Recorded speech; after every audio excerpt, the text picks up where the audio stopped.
দুনিয়ার যত আপন দেখেন এরা কেউ আপন নয়। যেই মা বাবা মাথার ঘাম পায়ে ফেলে গায়ের রক্ত পানি বানিয়ে আপনার জন্য কামাই করলেন, রাতকে রাত মনে করলেন না, ঘুম দিনকে দিন মনে করলেন না, নাওয়া খাওয়ার কোনো তরতিব ছিল না, আপনিও মা বাবার জন্য পাগল। মা বাবাকে না দেখলে ভালো লাগে না। গ্রামে থাকেন, মা বাবা ঢাকা এসে আপনি কাজ করেন, প্রতিদিন কাজ শেষে অফিস শেষে বাসায় গিয়ে রাতে ভিডিও কলে কথা বলেন। আপনার মা আপনার কাছে সেরা, আমার মা আমার কাছে সেরা। কোনো সন্তানের কাছে মা সুন্দর হওয়া লাগে না, চেহারা সুন্দর ভালো হওয়া লাগে না, সন্তানের কাছে মা সেরা। বাবা রিক্সা চালক হলো পৃথিবীর সব থেকে শ্রেষ্ঠ মানুষ, সন্তানের কাছে বাবা। একটাবার চিন্তা করো না, এখন যদি মায়ের সঙ্গে তর্ক হয়, ওই মাই তোমাকে ঘর থেকে তাড়িয়ে দিতে প্রস্তুত হয়ে যায়। আমি তোমাকে বলতে পারি, যাদের জন্য তুমি পাগল, এখন যদি তোমার মৃত্যু হয়ে যায়, এই মানুষগুলো যদিও কান্নাকাটি করবে, কিন্তু কেউ একবারও বলবে না 2টা দিন আমার ছেলেটাকে দুনিয়াতে রেখে দাও। যেই সন্তানের জন্য এত কষ্ট করলাম, নিজের খাইতে মনে চায় দামি মিষ্টি দেখলাম, তবুও খাইলাম না, টাকা জমা করে রাখলাম সন্তানের জন্যে। ঈদের সময় নিজে নতুন জামা বানাই নাই, পুরানটা ইস্ত্রি করে গায়ে দিলাম, সন্তানের জন্য নতুন জামা দিলাম, নতুন জুতা দিলাম, যা যা চাইছে সব দিয়ে দিলাম। আমি তোমাকে বলতে পারি, ওই সন্তান তুমি যদি এখন মারা যাও, ওই সন্তানও বলবে না আমার বাবাকে 5টা দিন দুনিয়াতে রেখে দাও। আজ এই স্ত্রীর সঙ্গে সারাটা জীবনে একই সঙ্গে কাটাই, রাতে একই বিছানায় ঘুমাই, ওই স্ত্রীও যখন তুমি আমি আমার দেহটা নিথর হয়ে যাবে, আমার শরীরটা ঠান্ডা হয়ে যাবে, আমাকে ধাক্কা দিয়ে দেখবে উঠাতে পারে না, আমি আর জীবনেও কথা বলবো না, আমার ঘর থেকে দৌড়ে বের হয়ে যাবে। যেই বিবি রাত 3টা পর্যন্ত খাবার নিয়ে অপেক্ষা করে, তোমার ঘরটা যে গুছায় রাখলো, তোমার বদনাম যার সামনে বলা যায় না, ওই স্ত্রীও বলবে না আমার স্বামীকে 2টা দিন দুনিয়ায় রেখে দাও। বাড়িতে আত্মীয় স্বজন জমা হয়ে যাবে, সবাই কান্নাকাটি করবে, কান্নাকাটি করবে ঠিক, কিন্তু তোমাকে বিদায় দেওয়ার প্রস্তুতিও নিতে থাকবে। একদল কান্নাকাটি করবে আর যাবে বাঁশ কেনার জন্যে, বাঁশ কাটার জন্যে, আর একদল যাবে কবর খনন করার জন্যে, আর একদল যাবে কাপড় আনার জন্যে, একদল মসজিদে যাবে খাটিয়া নামানোর জন্যে, আর একদল গরম পানি বসাবে বড়ই পাতা দিয়া, আর একদল গোসল করাবার জন্যে মশারি টানাইয়া গোসল করাইয়া 3খানা পাতলা সাদা কম দামি কাপড়ের প্যাকেট বানাইয়া, হে টাকাওয়ালা, হে বড় লোক, কি করবারে বাবার টাকা পয়সা দিয়া।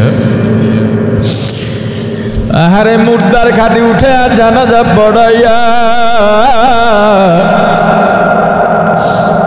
4 জনে কাঁধে নিয়ে কবরের দিকে রওনা দেবে। তোমার মিরপুরে বিশাল মার্কেট পড়ে থাকবে, তোমার দোকান, তোমার ব্যবসা, তোমার বাড়ি, তোমার জমি, তোমার গাড়ি, তোমার ব্যাংক ব্যালেন্স সব পড়ে থাকবে।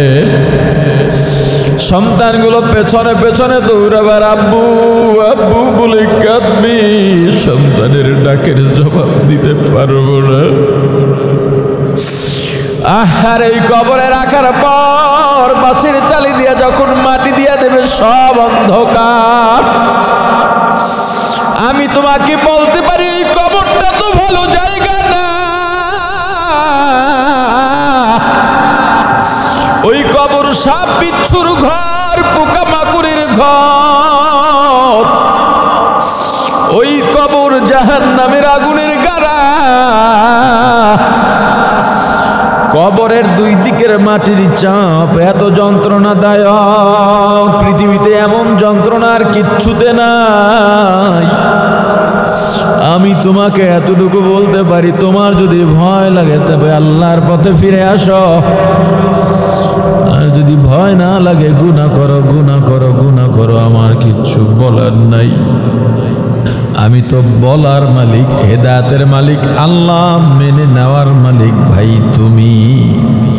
মানবা কি মানবা না জানি না, এটা তোমার দায়িত্ব। কতদিন বাঁচবো জানি না, প্রতিদিন কেন যেন মনে হয় এই বুঝি ঘুমাইলাম আর উঠতে পারবো না। আমার কত বন্ধু বান্ধব অল্প বয়সে দুনিয়া থেকে বিদায় নিয়ে চলে যাইতেছে।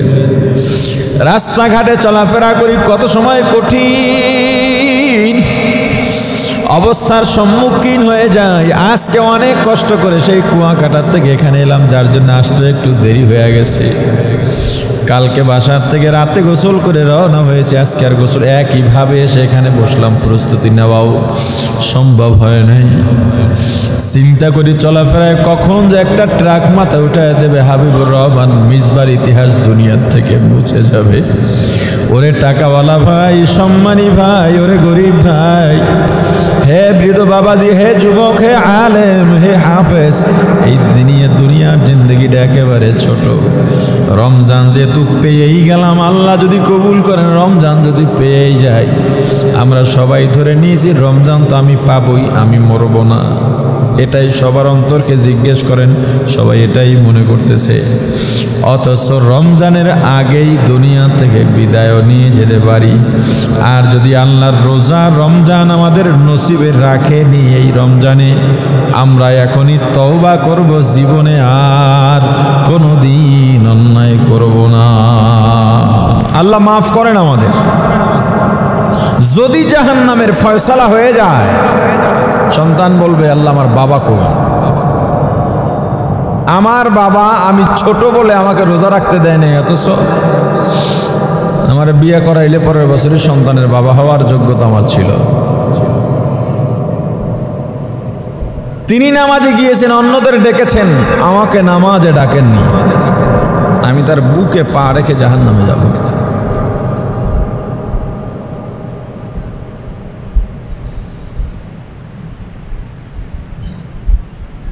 রোজা মানুষকে তাকওয়াবান বানায় দেয়, আল্লাহর ভয় ভেতরে ঢুকিয়ে দেয়। বন্ধ ঘরে কেউ নাই, আমি খেলে কেউ দেখবে না, কিন্তু আমি খাচ্ছি না। বোঝেন রোজার তাৎপর্যটা এখানে কত গভীর। রমজান মাসে এত মূল্য কেন? এই রোজা আল্লাহর ভয়ই রাখা হয়। দুনিয়ার মানুষকে দেখাবার কোনো সুরত এখানে নাই।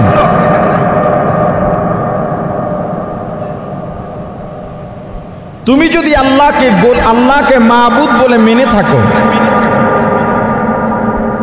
রমজানের রোজার অপবিত্রতা তোমার দ্বারা হতে পারবে না। শুরুতে 2-4 দিন মোটামুটি সব হোটেল রেস্তোরাঁ বন্ধ থাকে, আস্তে আস্তে খোলা শুরু হয় পর্দা দিয়ে, শেষ দিকে পর্দাও থাকে না। আমার বলাটা বলতে হবে, তাই না? আমি বলে যাব, মানা না মানার দায়িত্ব আপনার। কেন? আমি আপনার কথা মেনে বলবো না, আপনার চাপেও আমার বয়ান পরিবর্তন হবে না।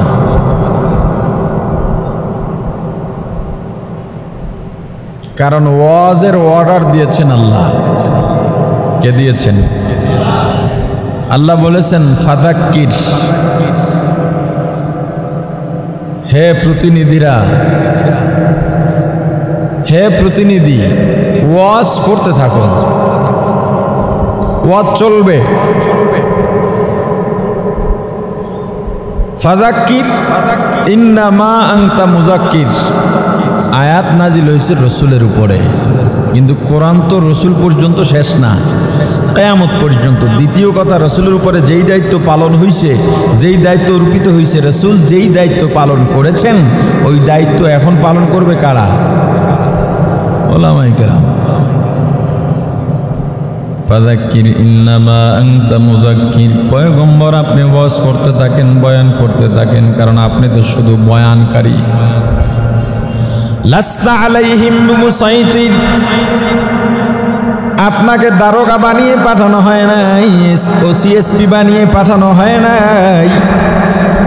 কেউ যদি না মানে তাকে জোর করে মানাবার কোনো কারণ নাই।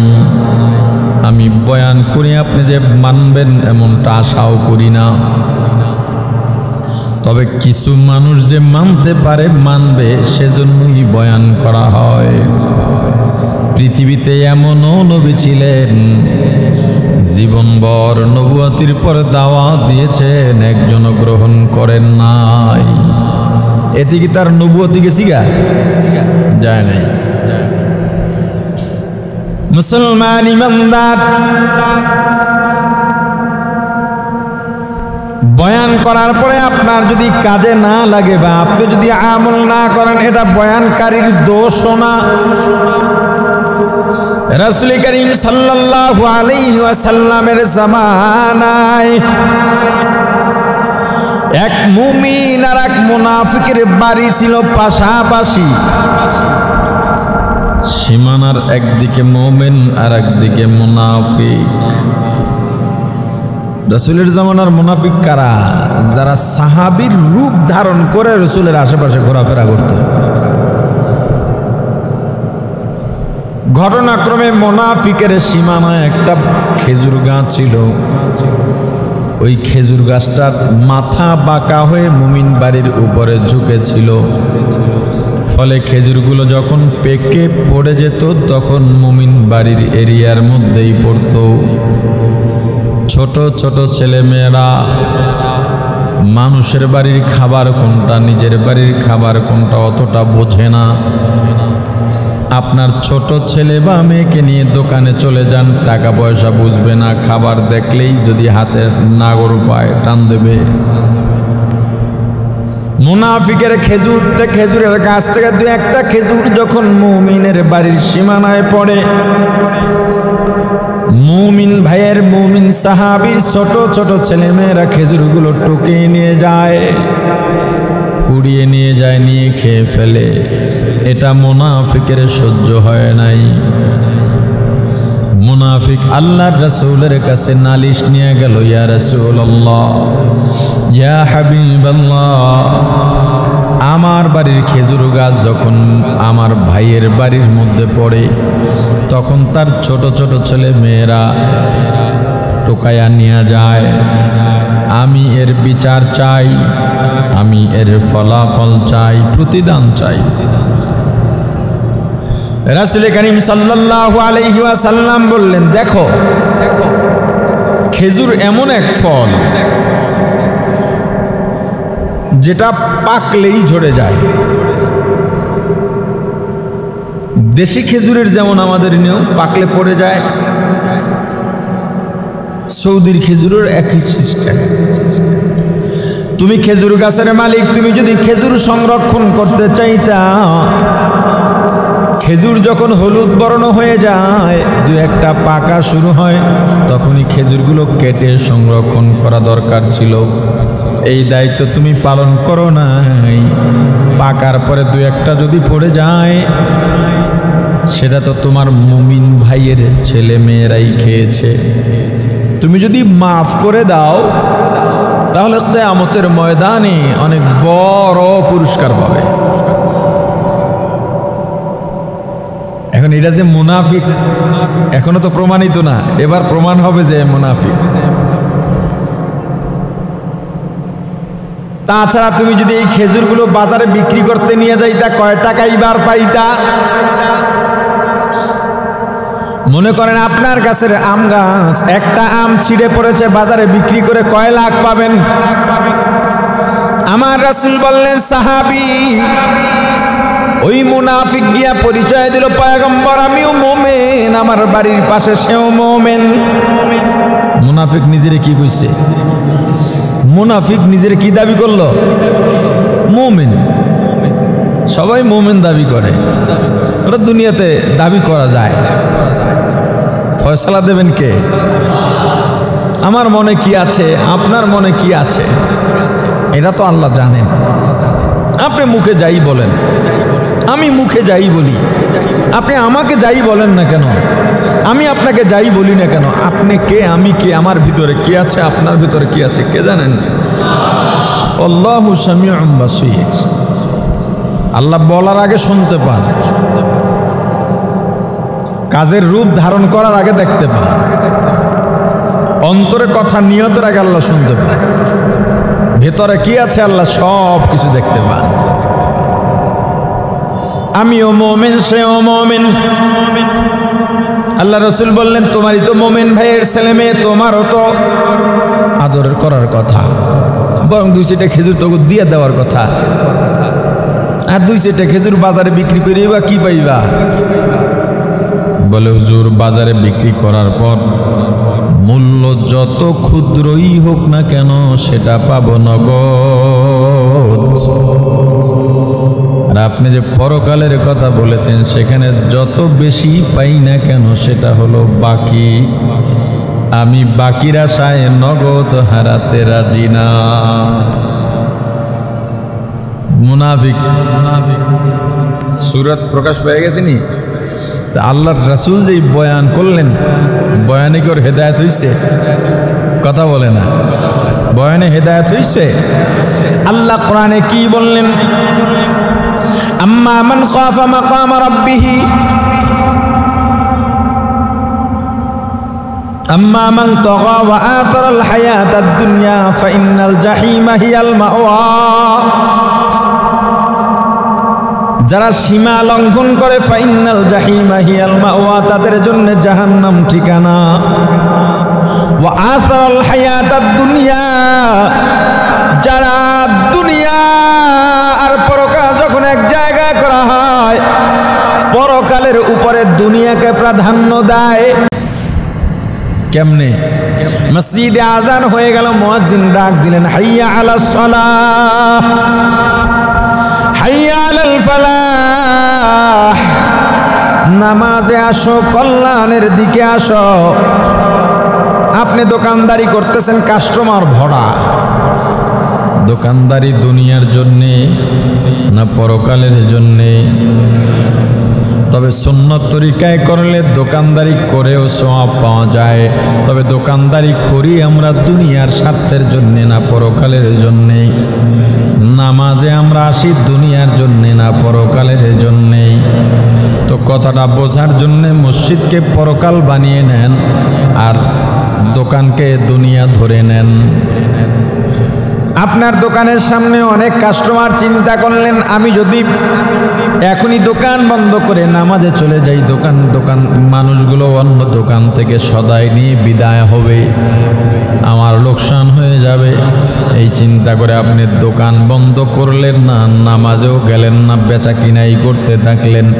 বলেন আপনি মসজিদকে প্রাধান্য দিলেন নাকি দোকানকে প্রাধান্য দিলেন? তাহলে মসজিদ যদি আখেরাত হয়, দোকান যদি দুনিয়া হয়, দুইটার আখেরাত আর দুনিয়া কোনটাকে প্রাধান্য দিলেন? বলেন না। আল্লাহ বলেন, ফাইনাল জাহিমা হিয়াল মাওয়া।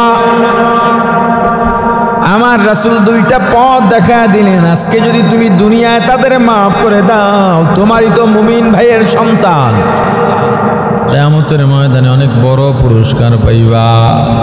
মুনাফিক জবাব দিল, পয়গম্বর আমার বাকির আশায় নগদ হারাতে চাই না। আল্লাহ বলে দিলেন, পয়গম্বর ফাযাক্কির ইন্নামা আনতা মুযাক্কির, ফাযাক্কির ইন্নামা আনতা মুযাক্কির। পয়গম্বর আপনি বয়ান করতে থাকেন, ও মানবে কি মানবে না দেখার দরকার নাই, আপনার বয়ান বন্ধ করা যাবে না। পয়গম্বর দোয়া করলেন, আল্লাহ দুই ওমরের মধ্য থেকে একজন ওমরকে দ্বীনের জন্য কবুল করেন। এক ওমর ইসলামের দ্বিতীয় খলিফা হয়ে গেলেন। আর একটার বাড়ির উপরে হাজী সাবরা মজা মাইরা পায়খানা করে। আল্লাহ রাসূল তো কত মানুষকেই দাওয়াত দিছেন, হযরত আবু বকর রাদিয়াল্লাহু তাআলা আনহুর মতো কয়জন এত সহজে দাওয়াত গ্রহণ করলো? কেউ কেউ তো রাসূলের সঙ্গে বিরোধী পক্ষ হইয়া যুদ্ধ করার পরেও ইসলাম গ্রহণ করেছে, আবার কেউ কেউ প্রথম ডাক দেওয়াই ইসলাম গ্রহণ করেছে। আমার রাসূল হেরা গুহায় যখন জিবরাইল এলেন ওহী নিয়া, নবুয়ত নিয়া, ইকরা পয়গম্বর পড়েন। নবীজি বললেন মা আনা কারি, আমি পড়তে পারি না। আবার জিবরাইল বললেন ইকরা পড়েন, নবীজি বললেন আমি পড়তে পারি না। আবার বললেন পড়েন, নবীজি বললেন পড়তে পারি না। এবার জিবরাইল বলল ইকরা বিসমি রাব্বিকাল্লাযী খলাক, পয়গম্বর আপনি পড়েন আপনার আল্লাহর নামে যিনি আপনাকে সৃষ্টি করেছেন। সঙ্গে সঙ্গে আমার রাসূল পড়া শুরু করলেন ইকরা ওয়া রাব্বুকাল আকরাম আল্লাযী আল্লামা বিল কলম আল্লামাল ইনসানা মা লাম ইয়ালাম। এখানে একটা বিশাল স্বতন্ত্র বিষয়ের আলোচনা আছে। আমি শুধু বোঝার জন্য এগুলো বলবো না। আমার আলোচনা নবুয়াতি যখন প্রাপ্তি হলেন আমার রাসূলের গায়ে জ্বর ছিল, জিগ মানে খুব। আম্মা জান খাদিজাতুল কুবরা রাদিয়াল্লাহু তাআলা আনহার ঘরে চলে গেলেন। কম্বল একটার পর একটা দিয়ে চাপছেন। নবীজি সব সহ থরথর করে কাঁপতেছেন, জ্বরে জিগতেছেন। আম্মা জান নবীজিকে ঠেসে ধরেছেন। নবীজি আমার চোখের পানি ছেড়ে কাঁদেন। আম্মা জান ডাক দিয়ে বলেন স্বামী আমার আপনি কেন কাঁদেন? নবীজি বলেন খাদিজা, আমার কোনো বিষয় যদি প্রথম থেকে তুমি বিরোধী হও বা তুমি মেনে না নাও, আমার কষ্টের আর সীমা থাকবে না। কারণ তুমি আমার দুঃখের দিনের সাথী। সার মর্ম হলো আমাকে আল্লাহ নবী বানিয়েছেন, নবুয়ত দিয়েছেন। এটা তুমি মানো কিনা? খাদিজাতুল কুবরা রাদিয়াল্লাহু তাআলা আনহা দ্বিতীয়বার ভাবেন নাই, সঙ্গে সঙ্গে বিশ্বাস করে নিয়েছেন। সবাই কি এরকম বলার সাথে সাথে দিন গ্রহণ করে? উলামায়ে কেরাম বারবার বলতেছেন আপনার পরিবর্তন নাই। তবলিগওয়ালারা দাওয়াত দেয়, পীরের খানকা থেকে দাওয়াত দেওয়া হয়, ওয়াজ মাহফিলে উলামায়ে কেরাম বলতে থাকেন, জুমার খুতবা থেকে বলা হয়, বিষয় ভিত্তিক আলোচনা করা হয়, এভাবে নামাজ পড়ো ভাই, এভাবে নামাজ পড়ো।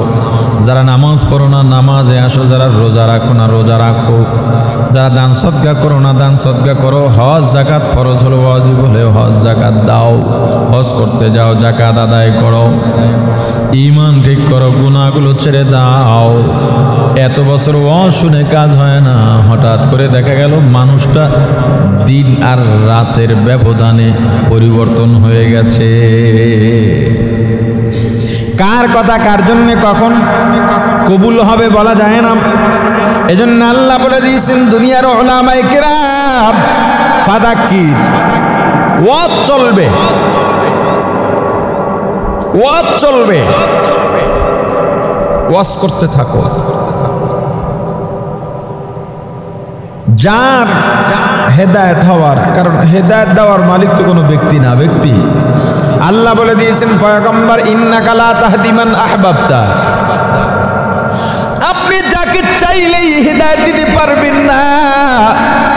হেদায়েত দেওয়ার মালিক আমি আল্লাহ, আপনি পারবেন পথ দেখাইতে। আমি আপনাকে পথ দেখাইলাম, মানা না মানা আপনার ব্যাপার। মানবেন কি মানবেন না সেটা আপনি জানেন, আপনি বোঝেন। আমি শুধু বলতে পারি মানলে এই লাভ, না মানলে এই ক্ষতি। আমি বলতে পারি এই দুনিয়া আপনার আমার জন্য স্থায়ী জায়গা নয়। আমি বলতে পারি এই দুনিয়ার যত আপন দেখেন এরা কেউ আপন নয়। যেই মা বাবা মাথার ঘাম পায়ে ফেলে গায়ের রক্ত পানি বানিয়ে আপনার জন্য কামাই করলেন, রাতকে রাত মনে করলেন না, দিনকে দিন মনে করলেন না, নাওয়া খাওয়ার কোনো তরতিব ছিল না। আপনিও মা বাবার জন্য পাগল, মা বাবাকে না দেখলে ভালো লাগে না। গ্রামে থাকেন, মা বাবা ঢাকা এসে আপনি কাজ করেন, প্রতিদিন কাজ শেষে অফিস শেষে বাসায় গিয়ে রাতে ভিডিও কলে কথা বলেন। আপনার মা আপনার কাছে সেরা, আমার মা আমার কাছে সেরা। কোনো সন্তানের কাছে মা সুন্দর হওয়া লাগে না, চেহারা সুন্দর ভালো হওয়া লাগে না। সন্তানের কাছে মা সেরা।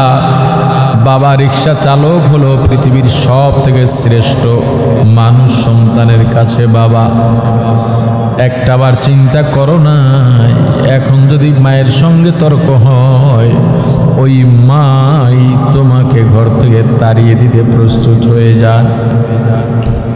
আমি তোমাকে বলতে পারি, যাদের জন্য তুমি পাগল, এখন যদি তোমার মৃত্যু হয়ে যায়, এই মানুষগুলো যদিও কান্নাকাটি করবে, কিন্তু কেউ একবারও বলবে না 2টা দিন আমার ছেলেটাকে দুনিয়াতে রেখে দাও।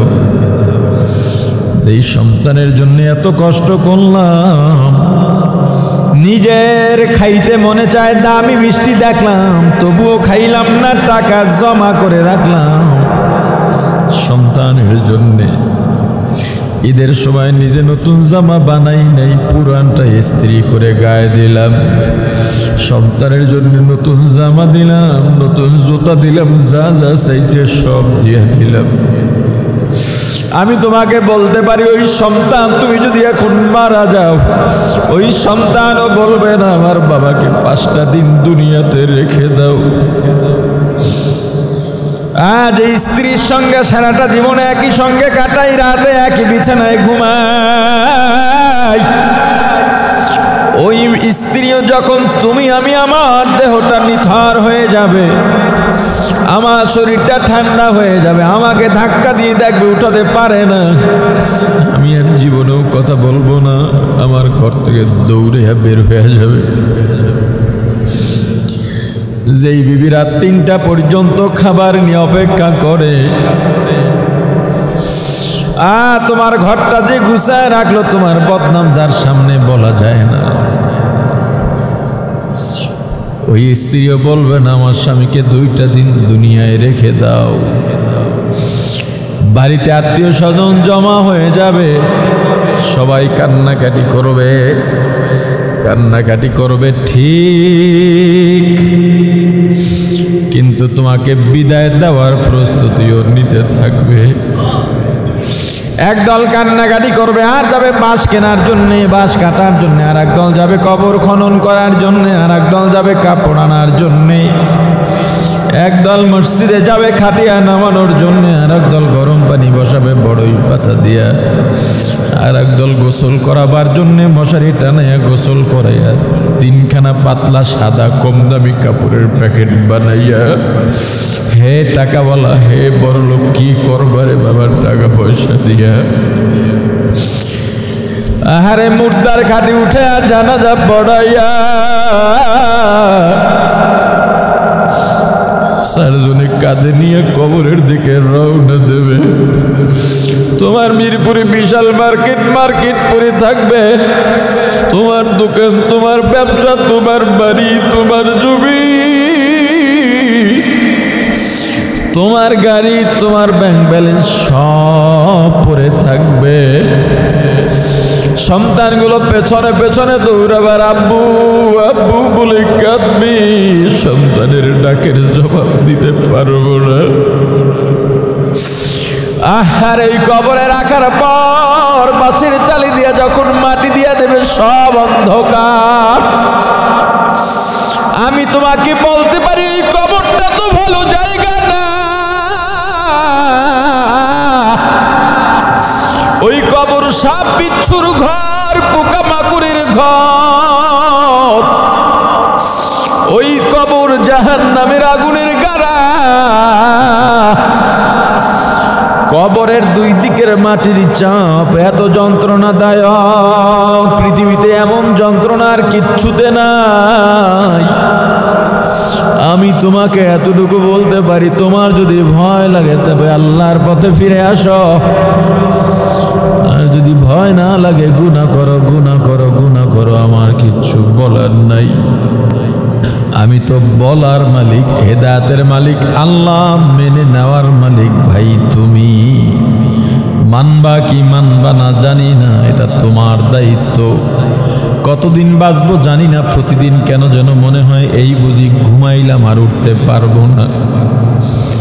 আমার কত বন্ধু বান্ধব অল্প বয়সে দুনিয়া থেকে বিদায় নিয়ে চলে যাইতেছে। রাস্তাঘাটে চলাফেরা করি, কত সময় কঠিন অবস্থার সম্মুখীন হয়ে যায়। আজকে অনেক কষ্ট করে সেই কুয়াকাটার থেকে এখানে এলাম, যার জন্য আসতে একটু দেরি হয়ে গেছে। কালকে বাসার থেকে রাতে গোসল করে রওনা হয়েছে, আজকে আর গোসল একইভাবে এসে এখানে বসলাম, প্রস্তুতি নেওয়াও সম্ভব হয় নাই। চিন্তা করি চলাফেরায় কখন যে একটা ট্রাক মাথা উঠায় দেবে, হাবিবুর রহমান মিসবার ইতিহাস দুনিয়ার থেকে মুছে যাবে। ওরে টাকাওয়ালা ভাই, সম্মানী ভাই, ওরে গরিব ভাই, হে বৃদ্ধ বাবাজি, হে যুবক, হে আলেম, হে হাফেজ, এই দুনিয়ার জিন্দগিটা একেবারে ছোট। রমজান যেহেতু পেয়েই গেলাম, আল্লাহ যদি কবুল করেন, রমজান যদি পেয়েই যায়, আমরা সবাই ধরে নিয়েছি রমজান তো আমি পাবই, আমি মরব না। এটাই সবার অন্তরকে জিজ্ঞেস করেন, সবাই এটাই মনে করতেছে। অথচ রমজানের আগেই দুনিয়া থেকে বিদায় নিয়ে যেতে পারি। আর যদি আল্লাহর রোজা রমজান আমাদের নসিবে রাখেনি, এই রমজানে আমরা এখনই তওবা করব, জীবনে